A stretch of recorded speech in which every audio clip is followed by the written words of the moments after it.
Olá, internauta do Hora Campinas. Que bom ter vocês aqui conosco. Estamos começando agora um programa, uma entrevista com o time da Oncocamp em Campinas, uma clínica de excelência no atendimento humanizado, que está há 32 anos prestando um incrível serviço para a comunidade de Campinas e região.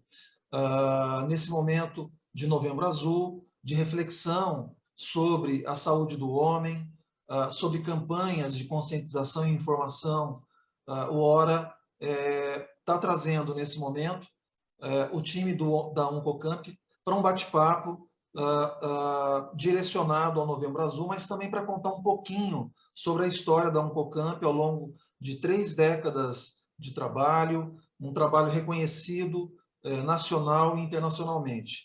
Então, em primeiro lugar, eu queria agradecer imensamente o tempo de vocês, agradecer a disponibilidade para essa conversa. Estamos, então, aqui nas plataformas digitais do Hora Campinas, um projeto que não é só da cidade, não só da região, mas que abrange, por conta da internet, o Brasil e o mundo. Então, na Ásia, na Europa, nos Estados Unidos, provavelmente alguém pode estar nos ouvindo, nos assistindo. Então, é para ele que nós vamos falar. Muito obrigado pelo tempo de vocês. Doutor Juvenal, muito obrigado por liderar esse time. Eu queria que o senhor contasse um pouquinho da história da Oncocamp, né, nesses 32 anos de trabalho. Boa tarde, Marcelo. Boa tarde a todos, colegas, todo o time da Hora Campinas. Muito obrigado pela oportunidade. A Oncocamp nasceu há 32 anos. No dia 13 de novembro, nós completamos 32 anos de atividade. Antes, eu e a Alice trabalhávamos em outra instituição e aí resolvemos seguir nossa carreira juntos e começamos eu e ela e, felizmente, ao longo do tempo, desenvolvendo um trabalho de bastante, com essa pegada humanizada, né, que a gente sempre teve, e baseado muito em evidências científicas, estudando bastante, nós conseguimos crescer. Conseguimos crescer e, ao longo do tempo, outros colegas também muito competentes foram se juntando a nós e, felizmente, hoje nós temos um grupo bastante coeso. Todos os anos a gente tem, desde 2003, existe o Novembro Azul, e a gente tem procurado organizar antes presencialmente. O último ano foi totalmente online e este ano vai ser, a partir de amanhã, uma data que nós vamos, mais uma vez, comemorar aí o Novembro Azul, falar um pouco sobre câncer de próstata, e este ano vai ser híbrido, presencial e online. Tá? Então, basicamente é isso. Nós continuamos como uma clínica independente, felizmente, e com esses cuidados centrados no paciente. Doutor, muito obrigado. A doutora Alice está nesse projeto desde o início, né, doutora? São mais de 30 anos também junto nessa jornada no atendimento à oncologia. O que a senhora pode dizer em relação ao início do trabalho de vocês, no acolhimento ao paciente, no tratamento? O que mudou desde então na oncologia? Bom, obrigada pela oportunidade. 32 anos é uma vida, realmente. E nesses anos, o que a gente conseguiu ver foi uma enorme evolução na oncologia. O que a gente fazia há 10, 12 anos atrás, a gente não faz mais. As coisas mudaram muito e para melhor. E eu acho que o Juvenal,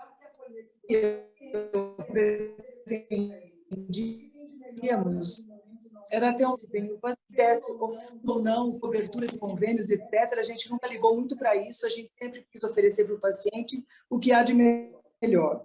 E nós tivemos muita sorte, porque se juntou conosco pessoas maravilhosas, que é o nosso grupo.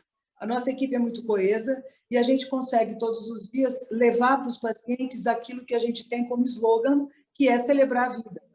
Então, estamos sempre empenhados nisso, em fazer com que a vida desse paciente, independente do que ele carregue como doença, seja boa, que ele possa ser celebrado. E isso a gente conseguiu e está conseguindo fazer até agora e tivemos muito sucesso graças a essa. Joia. Doutor Otávio, nós estamos no Novembro Azul, que é uma data importante no calendário da medicina, da saúde pública, e a cada mês, né, a agenda identifica uma cor e identifica um tema de abordagem. Qual que, na sua visão, por que é tão importante essa agenda anual para levar essa informação para a comunidade, para os pacientes? Obrigado, Marcelo, pela oportunidade. É de fundamental importância que a gente aproveite esse tipo de campanha para fazer justamente esses eventos sociais, tá? Eu vou lembrar para vocês que o Novembro Azul começou em 2003 como um movimento em prol da saúde do homem, não especificamente apenas para o câncer de próstata, e sim para chamar a atenção que o homem precisa se cuidar. E quando começou na Austrália, a ideia era justamente fazer que os homens frequentassem os consultórios e se preocupassem com doenças comuns, como a obesidade, a hipertensão, o diabetes, a depressão e o câncer de próstata. Dentro da oncologia, essa ideia da gente utilizar os meses para conscientizar a população de alguns cânceres é de fundamental importância para a gente desmistificar um monte de coisa, tá? Então, levar para a população uma linguagem acessível, uma linguagem de fácil interpretação do que é o câncer, por que a gente precisa investigar, tirar da frente aquele estigma que é uma sentença de morte, que os tratamentos são muito deletérios. Isso vai fazendo com que a gente consiga, obviamente, descomplicar a nossa especialidade, tá? Então, o Juvenal fez um paralelo muito bom, porque quando a gente vê muito engajamento no Outubro Rosa, né? E o Novembro Azul, eu acho que ele ainda está pegando embalo, mas muito provavelmente uma hora nós vamos ter um Novembro Azul com o mesmo impacto que o Outubro Rosa tem no calendário. Joia. Me corrijam se eu estiver errado, mas a iniciativa do Novembro Azul, né, que se origina na Austrália, ela começa com um grupo de homens que, inclusive, usavam bigodes estilizados. E é por isso que o bigode é um símbolo da campanha do Novembro Azul, é correto isso? Corretíssimo. A ideia foi justamente essa. Eles se juntaram, né, em prol da saúde do homem, precisavam criar, obviamente, uma personalidade, vestiram azul e escolheram aquele bigodão estilo Mário Bros. E o bigodão ganhou o mundo. E hoje é o símbolo da campanha do Novembro Azul. Joia. Doutor Guilherme, o doutor Otávio falou em relação ao estigma, enfim, a questão da doença, né, que às vezes vocês certamente vão falar nesse evento nosso aqui, que não indica sintomas, né, no seu início, por isso da necessidade da prevenção. Mas antes desse estigma, nós temos o controle, a prevenção, né? O senhor sente isso no consultório? Quer dizer, homens ainda acanhados, homens ainda com uma série de tabus, por exemplo, para um exame de toque retal, quando na mulher, né? Isso, como o doutor Juvenal bem lembrou, é muito mais tranquilo, é muito mais comum. Oi, Marcelo, boa tarde, primeiramente. A gente sente isso. O homem já, por a própria cultura, já tem uma resistência a ir ao médico. Normalmente, ele só vai quando realmente ele está com um sintoma que já vem persistindo por algum tempo, e ele, ou a mulher leva ele na marra, né? Ou chega um momento que ele se vê obrigado a ir. E a gente sabe para o câncer de próstata que a prevenção é fundamental para um diagnóstico precoce, porque quando você tem algum sintoma, e provavelmente a gente vai falar disso mais para frente, a gente já tem uma doença pelo menos localmente avançada. Então, a gente sabe que quando você tem algum sintoma de câncer de próstata, 90% dos pacientes ao diagnóstico sintomático já tem uma doença, no mínimo, localmente avançada. E o toque retal e o PSA é uma forma de rastrear, e a gente ouve muito no consultório também se só o PSA não seria suficiente. Mas também a gente sabe estatisticamente que pelo menos 20% dos tumores de próstata a gente não vai ver uma elevação do PSA. Então, por isso que a combinação do PSA e o toque retal é de fundamental importância para fazer um diagnóstico precoce. E essa resistência a gente ainda vê no consultório.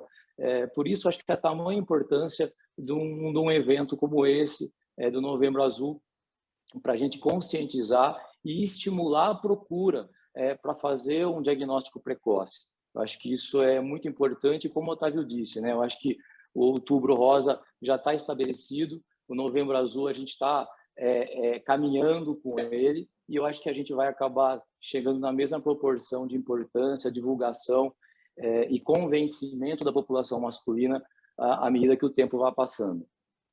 Joia, obrigado.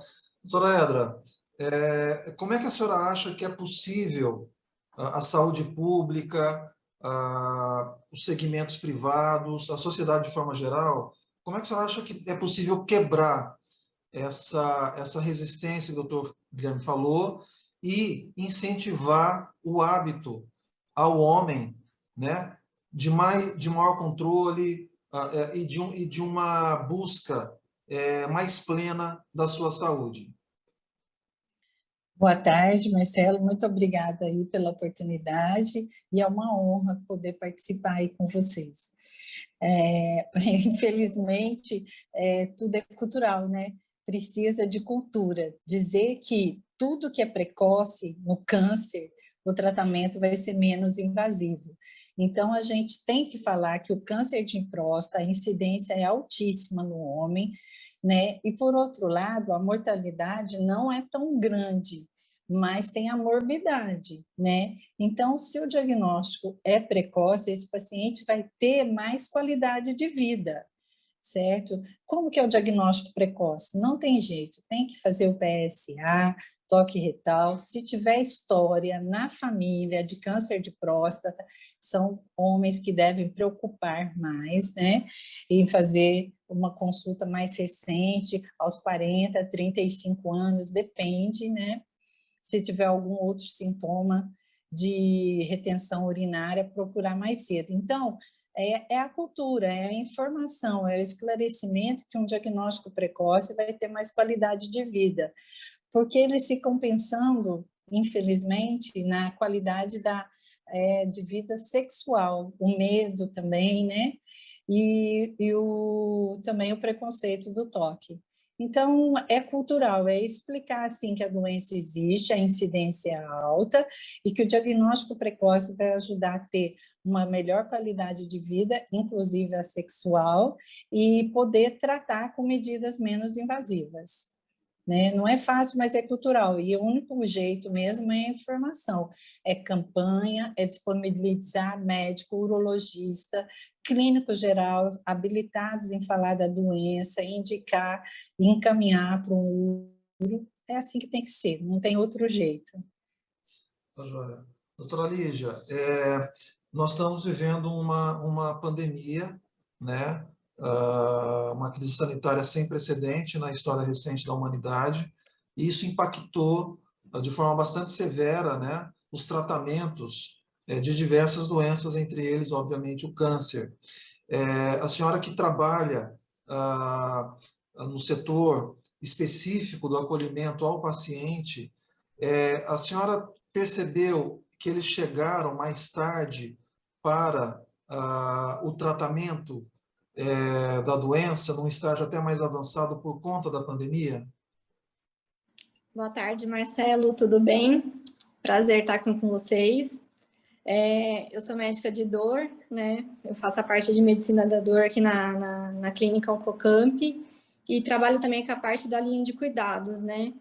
E a pandemia com certeza impactou. Acredito que não na parte particular, na privada, né? Nesse momento que a gente vive, na parte privada. acredito que tenha impactado maior, o impacto maior tenha sido a parte pública mesmo, onde os hospitais foram sobrecarregados. Eu acredito que a gente não tenha visto muito um atraso do tratamento aqui na Oncocamp. Tá joia. Mas, de forma geral, né, a gente, né, enquanto paciente, todo mundo esperou um pouquinho para ir no médico, né? No médico. Uhum. Isso foi algo que nós todos fizemos, né? Por conta de risco, claro que todas as clínicas sempre prezaram a questão do protocolo sanitário, mas houve sim uma demanda reprimida, né? Com certeza. A senhora acha que isso é possível, por exemplo, acelerar ou é possível corrigir de algum momento, de alguma forma? Com certeza. E com a campanha do Novembro Azul e do Outubro Rosa, né? Não só essas campanhas,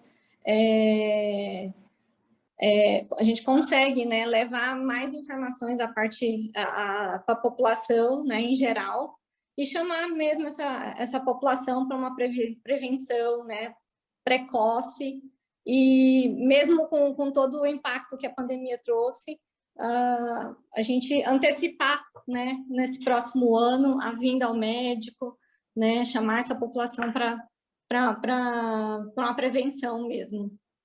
Tá joia. Doutor Juvenal, agora falando especificamente do câncer de próstata, doutor Guilherme, doutor Otávio, doutora Lígia, Edra e a doutora Alice mencionaram a questão da necessidade da prevenção, né, de você chegar antes, né? Quais são as orientações básicas, então? Todo homem acima de 40 anos tem que ir anualmente a um urologista ou a um clínico fazer esse exame, ou depende da história clínica do paciente e da família? Quais são as orientações básicas em relação a essa rotina de prevenção do homem?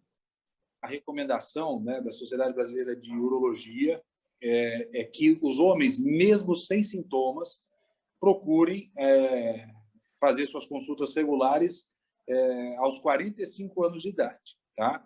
Pacientes com história familiar, ou seja, pai ou irmão, né, com câncer de próstata, inicie a investigação aos 40 anos, tá bom? E nós temos que lembrar duas coisas importantes, Marcelo. O diagnóstico precoce, né, é fundamental, mas a prevenção é mais importante ainda. Então, prevenir o câncer de próstata é combater o sedentarismo, a obesidade e estimular hábitos de vida saudáveis, tá? Então, são essas as recomendações atuais. Temos no Brasil a expectativa de novos casos por ano é ao redor de 67 mil, né? Então, acho que isso é importante, é um número muito alto. Como a Edra tinha lembrado, a morbidade é muito alta, né? E a mortalidade, felizmente, é menor. Hoje, é o câncer do pulmão, que tem no homem o maior número de casos, e de mortalidade.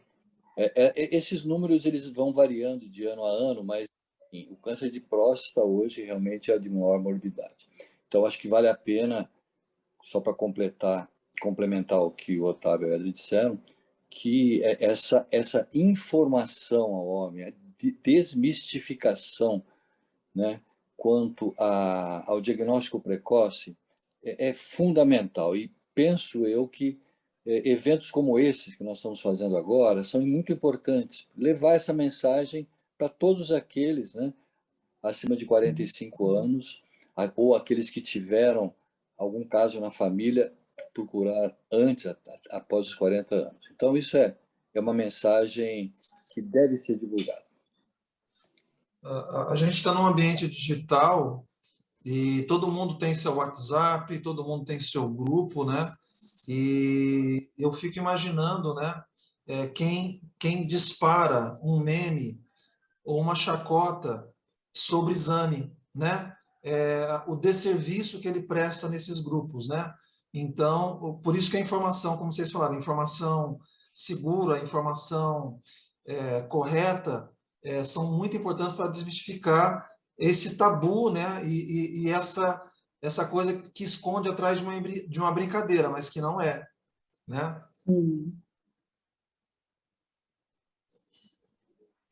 Com certeza, acho que é muito importante. E as chacotas são muito comuns em grupos. Infelizmente, hoje, o momento digital e que foi incrementado pela pandemia não é uma coisa simples de resolver.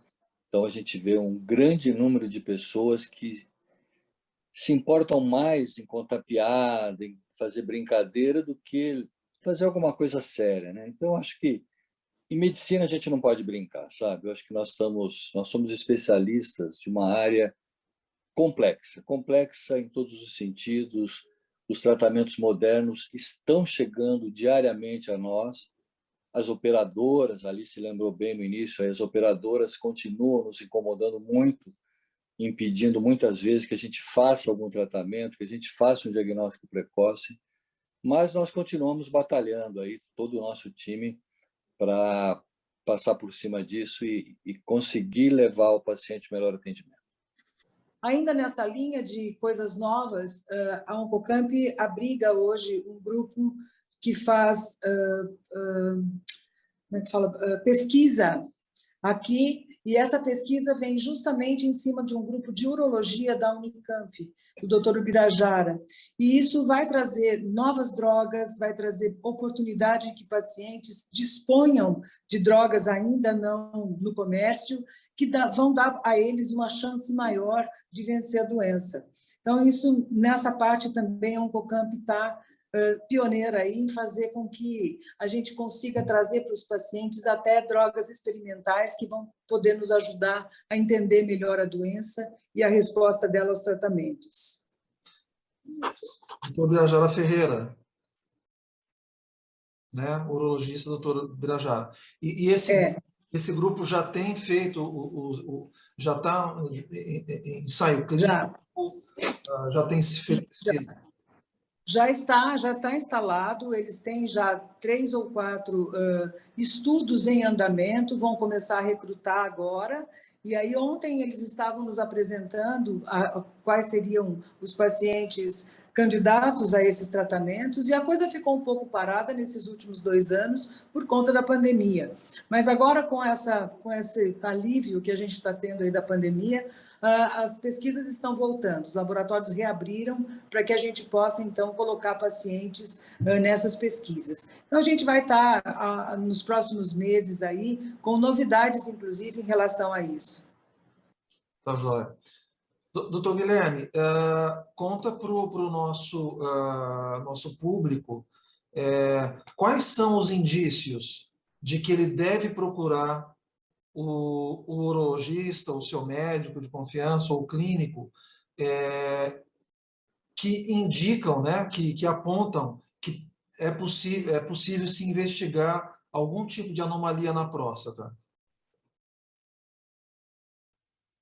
Marcelo, bom, acho que isso é importante, primeiro porque é o seguinte, primeiro é estimular as pessoas a fazer o exame de toque e PSA, porque a ideia é fazer um diagnóstico precoce que geralmente não dá sintoma. Quando a gente tem algum sintoma, a maioria, né, e aí chega até 90% dos pacientes com sintoma, eles já estão com uma doença, no mínimo, localmente avançada. O que você pode ter é aumento da frequência urinária, você pode ter até dor para urinar, diminuição da força do jato. A gente tem que saber também que hiperplasia prostática benigna também pode fazer isso, tá? Mas isso também tem que ser investigado para descartar também uma neoplasia da próstata, né? Outros sintomas um pouquinho mais vagos, mas como perda de peso, diminuição do apetite, e às vezes a gente recebe quando o paciente vem com uma doença muitas vezes já avançada. Então o paciente começou com uma dor, na investigação ele tinha na realidade uma lesão secundária, uma metástase óssea, que na investigação isso era proveniente de um câncer de próstata que não havia sido diagnosticado ainda. A ideia é realmente assim, ainda que os sintomas possam indicar não um câncer, mas um aumento benigno da próstata, né? A ideia é que não se chegue nesse momento, né? A ideia é que sempre o exame preventivo e de rotina seja a regra e não a exceção. É essa mensagem que se deve passar para os homens, correto? Exatamente, exatamente. Para ele ter sintomas, ele precisa estar com a doença um pouco mais avançada. Então, a pergunta que você fez, os pacientes chegam aos nossos consultórios já muitas vezes com sintomas que revelam uma doença avançada. Por isso é importantíssimo fazer a prevenção, o exame preventivo. Você vai pegar doença de milímetros, não doença de centímetros. Então, quando você pega uma doença de milímetro, é óbvio que o volume celular é muito menor, a chance de resolver isso numa única maneira é muito maior. Ou cirurgia, ou radioterapia, ablação, alguma coisa se faz. E isso é definitivo e curto, termina ali. Quando o paciente vem, normalmente, para o oncologista, ele já está com uma doença mais avançada, já tem muitas vezes metástases, muitas vezes ele faz o diagnóstico no sintoma da metástase. E é isso que a gente tenta evitar com as campanhas de prevenção. O câncer de próstata, ele não é o mais prevalente nos homens, ele é o segundo mais prevalente, né? Mas qual é o câncer com a maior taxa de mortalidade e morbidade de todos aqueles estudados e pesquisados do sexo masculino? É importante dizer, Marcelo, que ainda o hábito de fumar ainda é o grande problema mundial, né? Não é no Brasil só. Então, o câncer de pulmão ele ainda tem considerado a maior incidência mundial. Varia, obviamente, de país a país. As campanhas de prevenção muitas vezes ajudam, né? Mas a maior mortalidade, sem dúvida, também é do câncer de pulmão, tá? A incidência agora, o de próstata no homem no Brasil superou, mas a mortalidade continua sendo do câncer do pulmão. Então, a facilidade de prevenção é tão grande, é só parar de fumar ou nunca fumar, né? Então é algo assim tão básico, tão simples, né? E essa mensagem a gente procura sempre levar, né, a toda a população. Eu acho que é importante lembrar que nós temos nas nossas redes sociais, tanto o Instagram quanto o Facebook, no YouTube também, nós sempre estamos lá presentes, levando mensagens quase que diariamente. Então, é muito importante, nessa época de redes sociais, que a pessoa nos siga de alguma forma, ou siga qualquer uma das redes sociais educativas, né, do ponto de vista de saúde, porque isso vai ajudar bastante no diagnóstico precoce, tanto de pulmão, colo e reto, estômago. Então, são vários os tumores na mulher, mama, colo de útero, também pulmão. Enfim, são patologias que a gente pode atuar preventivamente. Tá, joia. Doutor Otávio, a gente já está chegando no final do nosso bate-papo e o senhor mencionou, numa das respostas, a questão dos bons hábitos de vida, né? Não falta informação, né? De certa forma, todo mundo sabe qual que é o roteiro básico da boa saúde. Óbvio que tem questões genéticas, questões ambientais envolvidas na questão do câncer e de outras doenças. Mas se fosse para entregar para cada um de nós um manualzinho, Marcelo, né, João, José, qual que é esse manual de vida da boa saúde? O manual que eu entregaria, Marcelo, seria o seguinte: não fume, pratique atividade física regularmente, alimente-se de forma balanceada e combata a obesidade. Basicamente, eu diria que esse é o manual principal para a gente evitar a maior parte dos cânceres que acometem a população no mundo inteiro. Doutora Alice, conta um pouquinho dessa prateleira que a senhora tem aí. A minha Jesus. prateleira, a única coisa que eu quero saber é o que vai acontecer quando eu for embora, entendeu? Porque eu sei de cada um desses objetos que estão aqui, todos eles foram dados para mim pelos pacientes, e eu marco embaixo a data e quem me deu, para eu lembrar, porque eu também esqueço muitas vezes como que ele veio parar aí.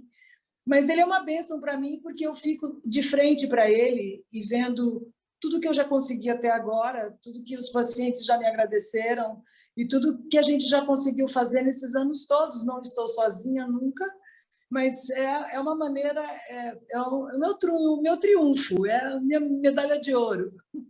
Eles estão aqui e vão continuar. Quer dizer, eu sempre espremo um pouquinho, ponho mais um. Hoje eu já ganhei um anjinho, então eu vou colocando aqui. E as meninas só reclamam para limpar, mas Deus ajuda, entendeu? Vai indo. Eles são muito especiais para mim. Então, são objetos pessoais, são anjos, são imagens dos pacientes e santos que os pacientes entregam como uma espécie de gratidão ao tratamento.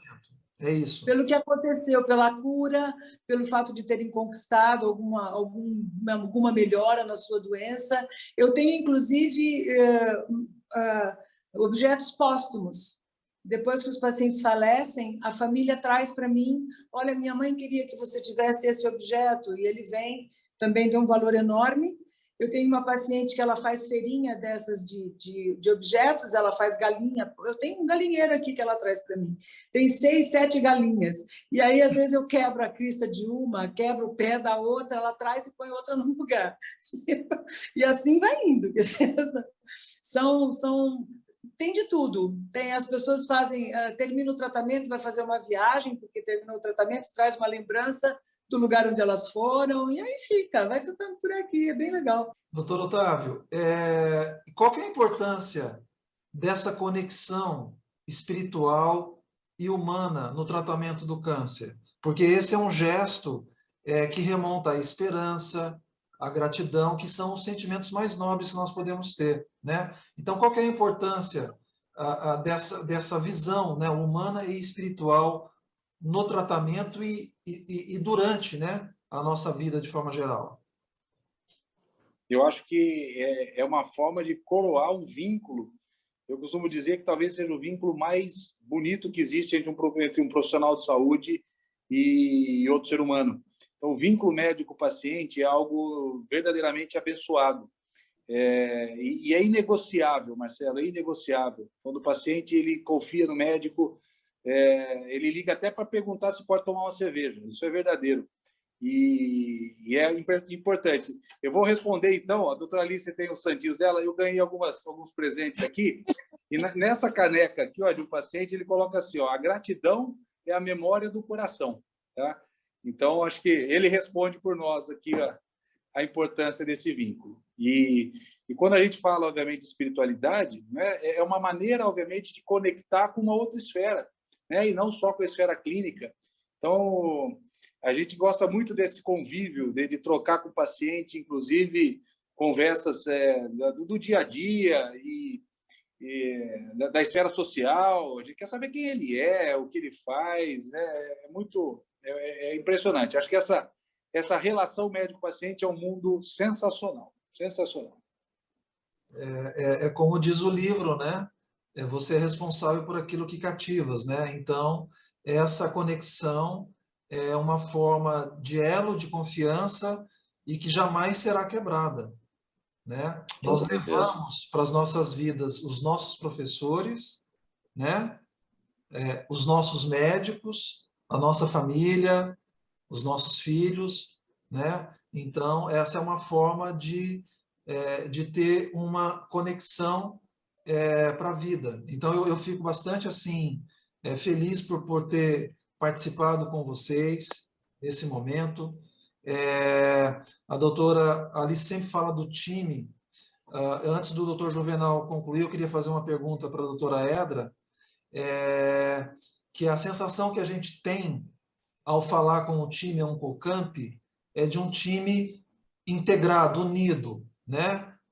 Provavelmente alguém torce para algum time clube do coração, mas o time Oncocamp é muito maior do que o clube de futebol. Então, doutora Edra, como é que é trabalhar dentro da Oncocamp, nesse time, nessa vibe, nessa vibração assim de acolhimento, de sorriso, de excelência? Como é que é isso? É um casamento, mas um casamento muito bom mesmo, sério. Estou aqui há 21 anos, né? E o que a gente percebeu lá atrás, há 20 anos atrás, ou há 32 anos atrás, o time era de oncologistas. Hoje, a gente não anda sozinho, não trata sozinho. A gente tem a nutricionista, tem a psicóloga, tem fisioterapeuta, tem as farmacêuticas, a enfermagem, todo mundo apoiando o paciente, mas nos apoiando também. Existe aquela hora, sim, do vamos tomar um café? Porque aí a gente precisa também nos abastecer. Então, é esse o verdadeiro time. A gente joga, a gente leva a porrada, toma o café junto e está pronto para a luta, né? E então é muito bom. E com isso a gente faz, eu acho, né, opinião minha e por tudo que a gente recebe de volta, um excelente tratamento, porque a gente ampara mesmo. A equipe hoje é multidisciplinar. A gente tem a nutricionista para ensinar, educar a comer, porque às vezes o paciente com diagnóstico de câncer, ele tem uma sensação que tem que mudar o que ele tem que comer, que até agora foi tudo errado. E não é assim. Então vem essa cultura também, né? A físio ensinando que não pode, os exercícios que deve fazer, não pode ser sedentário, né? A farmacêutica falando a importância de tomar os medicamentos, explicando os efeitos colaterais. Então, hoje a gente é multidisciplinar e com isso a gente vai ajudar o paciente como um todo e a gente, como um time, a gente também se ajuda. Então, assim, é uma honra estar aqui. Nossa, amo, né? Acho que todos nós aqui. Então, até emociono, né? Mas é muito bom. Sou grata a Alice e o Juvenal de ter enfiado a coragem e ter construído essa clínica e eu estar aqui com eles, com o time todo, é maravilhoso. E a gente está crescendo muito, né? Como seres humanos, médicos, e vamos em frente. Então, Joia, eu agradeço. Doutor Juvenal, eu queria que o senhor encerrasse a nossa conversa falando, né, de como é, né, ser o responsável técnico pela clínica e como é que o senhor enxerga esses depoimentos afetivos e emocionantes que o senhor ouviu aqui agora. Para mim, Marcelo, é uma enorme satisfação escutar todos eles falando. A Alice, que foi minha colega de lutas aí do início, depois Guilherme, Edra, Otávio, todos, Lígia, todos que estão, né, para o pessoal da nutrição, físio, como a Edra disse, é multidisciplinar, psicologia. Hoje a gente não consegue trabalhar sozinho. Então, acho que é essa união, né? Nós temos 2 reuniões semanais, às terças e quintas, são reuniões alegres, a gente discute do ponto de vista científico, mas não é aquele clima pesado. Quando você entra no Oncocamp, desde o vigilante lá que recebe os pacientes, até o cafezinho que recebe, então, as meninas da recepção, hoje temos um recepcionista também, então, é um time muito coeso, mas é uma clínica de oncologia alegre, não é uma clínica triste. Então, acho que isso é muito importante para levar o paciente, acolher o paciente. Então, eu acho que, para mim, como mais velhinho da turma, eu acho que eu fico muito, muito alegre, feliz, satisfeito de ter todos os colegas comigo. E agradeço a todos e agradeço a oportunidade de estar aqui com você. Muito obrigado, viu, Marcelo, a todo o time aí, Jô, a todo o time, Leandro. Obrigado. Muito obrigado. Até uma próxima oportunidade. Abraço para todos. Muito obrigado.